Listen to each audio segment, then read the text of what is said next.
Pemirsa, apa kabar hari ini? Semoga Anda selalu sehat di masa pandemi dan selalu bersemangat untuk menjalani aktivitas. Bagi pemirsa yang harus tetap bekerja di luar rumah, jangan lupa untuk menggunakan masker. Hari ini program Berita News Point hadir menjumpai Anda bersama saya Khairunisa. Selama 30 menit ke depan, News Point akan menyajikan berita terbaru seputar Universitas Brawijaya dan Malang Raya. Jangan kemana-mana, keep on our channel News Point.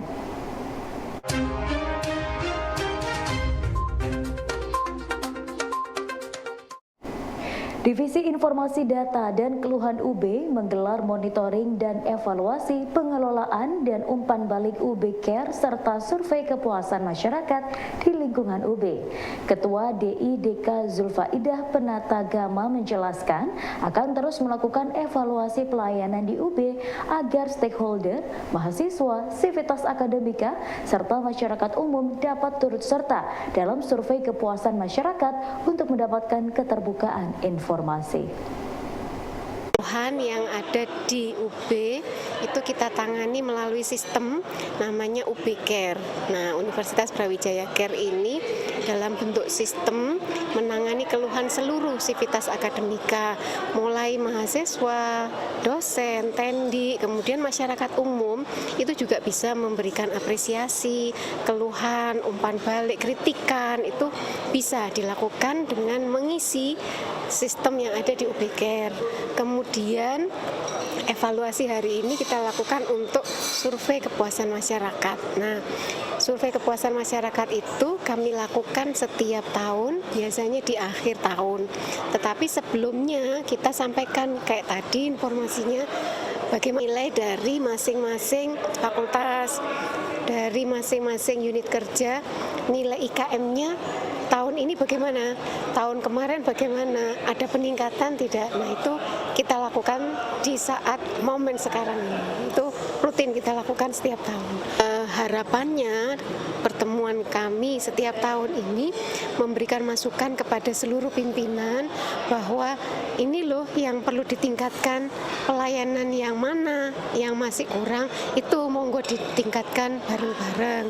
Terus bagaimana respon mereka menghadapi keluhan. Kalau ada keluhan yang masuk segera direspon karena ini untuk meningkatkan kepuasan pelanggan juga. Kalau ada respon yang lama sekali itu pelanggan kadang-kadang kenapa sih gini aja kok nggak segera direspon. Nah, bisa menurunkan tingkat kepuasan mereka. Divisi Informasi Data dan Keluhan UB terus berupaya untuk memberikan layanan prima, tidak terkecuali untuk para mahasiswa disabilitas. Juara favorit Duta KIP 2022, Afif Hussein Rasidi berkomitmen turut berpartisipasi dalam upaya mensosialisasikan UB Care agar warga UB dapat memberikan masukan dan saran untuk mendapatkan layanan prima dan keterbukaan informasi. Jadi videonya itu berisikan bagaimana kita memaknai tentang keterbukaan itu ya. Kalau dari awalnya saya melihat dari undang-undang gitu ya, lihat di undang-undang di situ tertulis gitu, di mana keterbukaan informasi itu merupakan hak setiap orang gitu, termasuk ya para penyandang disabilitas. Di arti dari informasi juga itu ada kata dapat dilihat, dapat didengar, otomatis lihat mendengar itu kan lekat kaitannya dengan yang disabilitas gitu ya. Ada yang nggak bisa lihat, ada yang nggak bisa dengar. Nah, bagaimana informasi itu bisa diakses oleh yang nggak bisa lihat, nggak bisa dengar gitu ya. Artinya kan misalnya kayak video yang ada suara aja itu harus dikasih keterangan berupa tulisan, subtitle dan sebagainya. Pun sebaliknya yang berupa gambar juga diberi keterangan berupa deskripsi audio gitu. Nah, itu isi dari videonya pengen mengajak semua orang buat sadar akannya aksesibilitas informasi buat para penyandang disabilitas serta keterbukaan informasi secara umum bagi setiap orang tanpa terkecuali. Gitu. Kalau dari aksesibilitas sudah banyak ya konten-konten atau video-video, tapi bagaimana itu bisa menyeluruh ke setiap organisasi ataupun yang ada di Universitas Brawijaya gitu. Kalau misalnya dilihat kan ada pusat layanan disabilitas ya yang bisa menjadi center gitu ya, gimana cara memberikan aksesibilitas buat disabilitas. Dan harapannya juga gak hanya PLD atau mungkin gak hanya acara-acara disabilitas ya yang itu bisa memberikan akses kepada disabilitas, tapi semua konten, semua acara umum yang sifatnya itu terbuka, informasi terbuka itu harus bisa dirasakan setiap orang, termasuk ya para penyandang disabilitas gitu.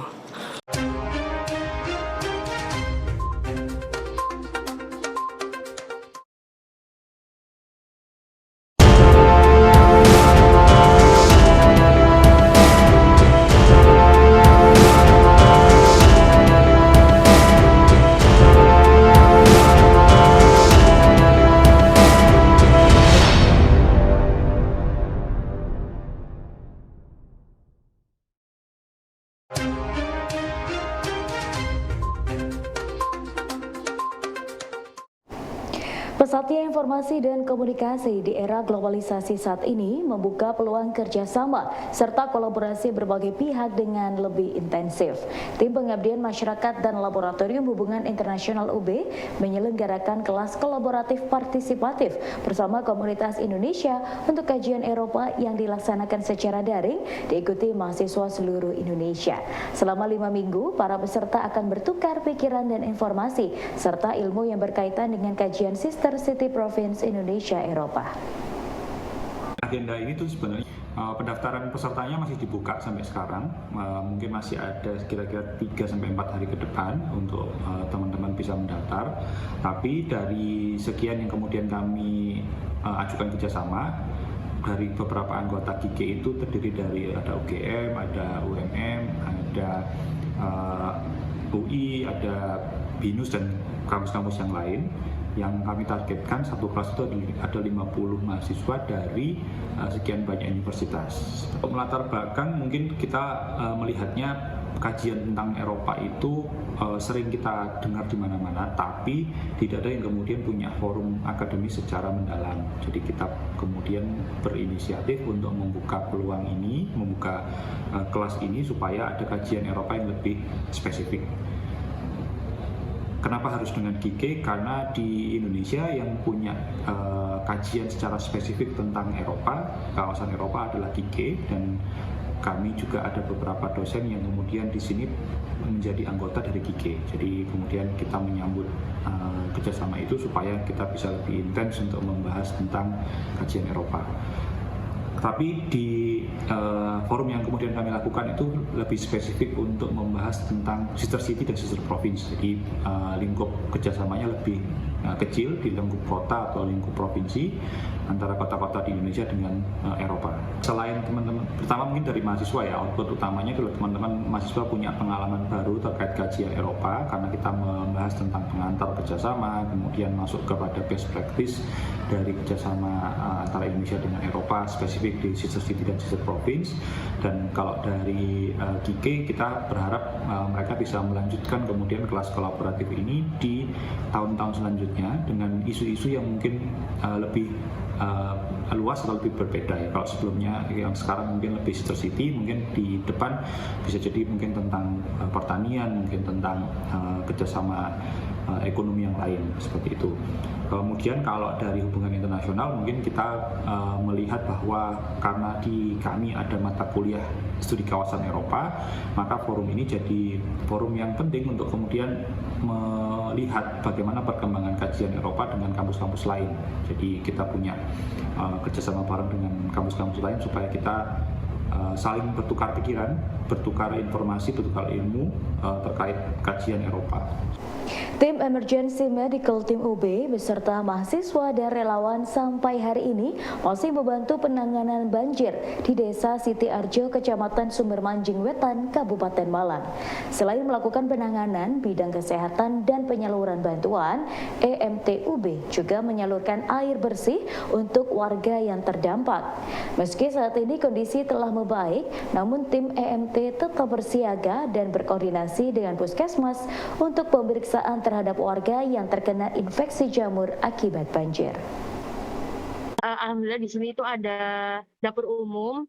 Jadi untuk dapur umum itu ada dari BPBD ya, BPBD ya, dan PMI itu saling membantu untuk memasak gitu. Jadi ada dapur umumnya sendiri. Nah, dapur umum ini nanti juga selain buat relawan juga dibuat untuk distribusi ke masyarakat. Jadi kalau untuk makanan insya Allah aman.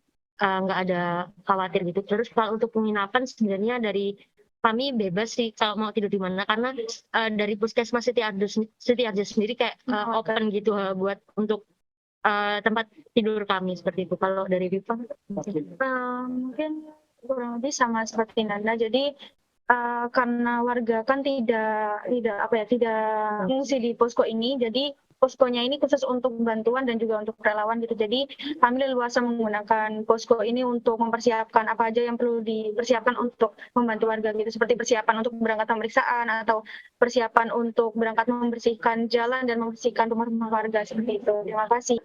Kalau untuk pasien sendiri dalam 2 kemarin hari pertama itu ada total 67 pasien yang berobat ke kami, dan juga kalau untuk hari ini ada 68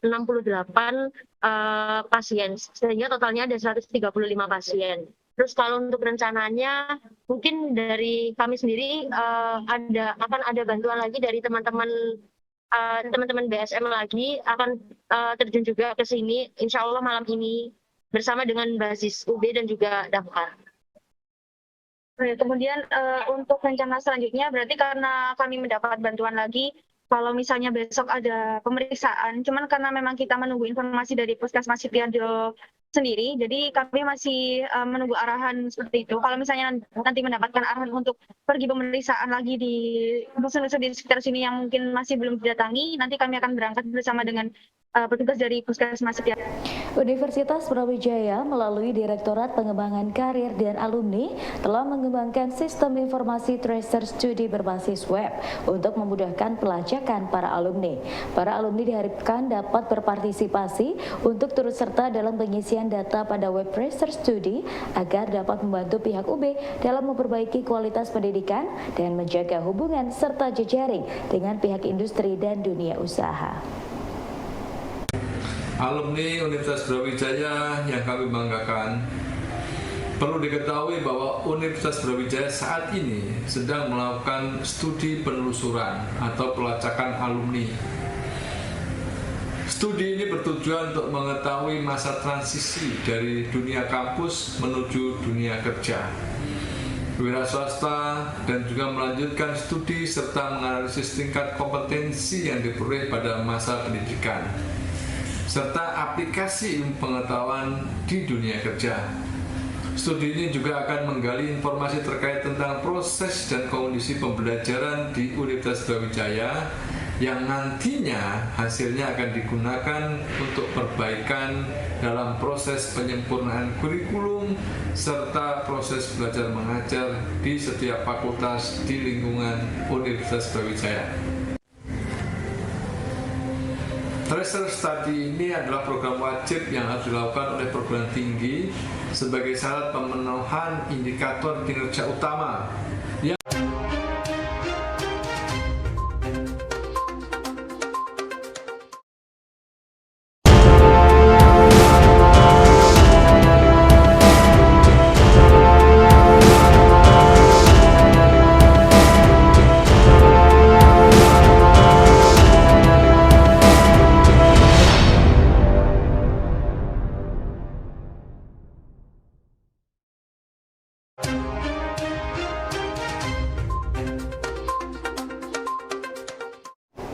Setelah melaksanakan berbagai rangkaian Road to Malang Fashion Week 2022, Indonesian Fashion Chamber akan mengadakan Malang Fashion Week 2022 pada 27 Oktober mendatang. Dengan mengangkat tema Valiant, Ketua Indonesian Fashion Chamber Yeti Topia menjelaskan kegiatan yang telah terlaksana selama 5 tahun ini akan dihadiri oleh 200 desainer lokal, nasional, dan internasional. Yeti berharap kegiatan yang sempat terhenti karena pandemi ini dapat membangkitkan kembali ekonomi kreatif di bidang fashion, khususnya di Kota Malang. Ini tahun yang kelima, temanya Valiant, yang artinya berani. Berani di sini adalah keberanian kita untuk bisa bangkit setelah mengalami banyak hal. Salah satunya ya yang paling utama COVID ini, jadi kita harus bangkit terus berkarya, bangkit di industri fashionnya. Kita harus benar-benar semangat untuk berani bangkit, itu yang kami angkat. Oke. Kurang lebih ada 200 lebih desainer. Desainernya ada yang dari Malang, kemudian nasional dan internasional. Kalau yang dari Malang ada berbagai macam desainernya ya, maksudnya mulai dari SMK, kemudian desainer pemula, kemudian desainer profesional, baik yang nasional maupun internasional tadi. Malang Fashion Week tahun ini targetnya ya, pertama acara kita sukses, bisa memberikan efek yang luar biasa baik perekonomian, kreativitas yang ada di Kota Malang dan sekitarnya. Kondisi banjir di Desa Siti Arjo, Kecamatan Sumber Manjing Wetan, Kabupaten Malang mulai surut. Meski banjir tampak mereda, namun 3 dapur umum masih dibuka untuk melayani warga terdampak yang masih fokus membersihkan rumah. 3 titik dapur umum yang terletak di Gereja Kristen Jawi Wetan Siti Arjo, GKJW Gunung Tumo, dan GKJW Sumber Embang dipersiapkan untuk memenuhi kebutuhan 1.663 warga terdampak. Kalau untuk tindakan yang sudah kami lakukan, kebetulan kan kami yang bergerak di bidang medis, jadi dari kami berkoordinasi dengan Puskesmas di Siti Arjo untuk melakukan pemeriksaan kesehatan kepada warga-warga. Untuk yang hari Sabtu kemarin ketika kami datang bersama dengan Dokter Aurik juga dan juga pihak Puskesmas, itu kami melakukan seperti mobilisasi gitu. Jadi kami datang ke rumah-rumah warga untuk melakukan pemeriksaan kesehatan. Namun kalau untuk yang hari ini itu kami stay di depan Balai Desa Rowo Trate seperti itu. Jadi kami full untuk membantu di bidang pemeriksaan kesehatan. Ya, selain itu kami kan juga stay di posko. Namun untuk posko sendiri karena tidak didatangi oleh warga, jadi yang berobat di posko itu hanya para relawan yang membutuhkan bantuan sedikit aja, mungkin kalau terluka atau mungkin karena membutuhkan obat demam, sakit perut atau mungkin mual, seperti itu saja. Pertama itu di hygiene di sanitarinya gitu. Jadi yang paling dibutuhkan adalah air bersih terlebih dahulu karena sangat penting untuk minum, untuk mandi, untuk masak juga.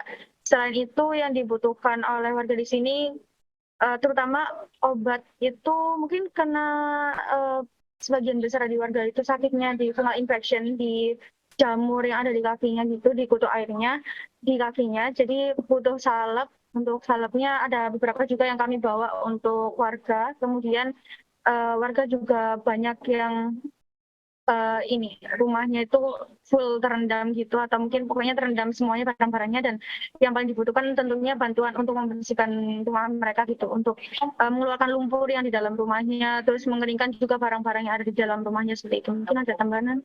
Kalau dari saya sudah cukup sih. Yang terutama itu emang air bersih, karena kalau di sini tuh air bersih sendiri masih sulit gitu, masih terbatas juga. Dan dari BPBD dan pihak UB sendiri juga sudah menerjunkan kayak tangki air, dan itu menurut warga desa sendiri juga masih kurang karena memang sangat dibutuhkan sekali untuk air bersih di sini. Dari saya dan juga Rifa itu asalnya dari Lakesma FKUB, terutama di divisi BSM yang dimana kami bergerak di bidang kebencanaan. Jadi kenapa tergerak? Mungkin karena dari kami kayak mungkin rasa kemanusiaan aja sih, karena pengen juga membantu, dan mungkin jadi pengalaman bagi kami bagaimana kalau kami itu bisa turun ke bencana, melihat langsung bagaimana korbannya membutuhkan apa, membutuhkan bantuan apa saja. Mungkin kalau dari saya dari Rifa. Ya mungkin kurang lebih dari saya sama seperti Nanda, karena dari kami berdua dari BSM Lakesma, BSM itu Brigade Siaga Mahasiswanya Lakesma, jadi tentu saja kami kalau dimintai untuk membantu, kami akan siap siaga juga, karena memang dari awal kami disiapkan untuk bersiaga terjadinya bencana. Bencana banjir yang melanda kawasan Malang Selatan, terutama di daerah Siti Arjo, Kabupaten Malang, mendapat respon cepat dari UB dengan mengirim tim emergency medical team yang terdiri dari dokter dan lembaga kesehatan mahasiswa FKUB. Sejak hari Senin lalu, tim sudah bergerak menuju lokasi bencana untuk membantu dan memberikan penanganan kepada korban banjir. Para relawan untuk membersihkan jalan, terus juga kayak bersih-bersih rumah dan jalan gitu. Terus untuk saat ini tadi saya kebetulan bertugas di Rowo Trate, itu untuk lumpurnya sendiri masih ada dan juga masih tebal gitu untuk lumpurnya. Namun kalau untuk akses jalan sendiri ke Rowo Trate itu alhamdulillahnya cukup, meskipun agak kayak berbatu gitu, tapi alhamdulillahnya cukup bisa dilalui gitu. Terus kalau untuk bantuan sampai saat ini alhamdulillah banyak yang membantu, dan bantuan masih terus berdatangan sampai saat ini. Mungkin dari Rifa ingin menambahkan.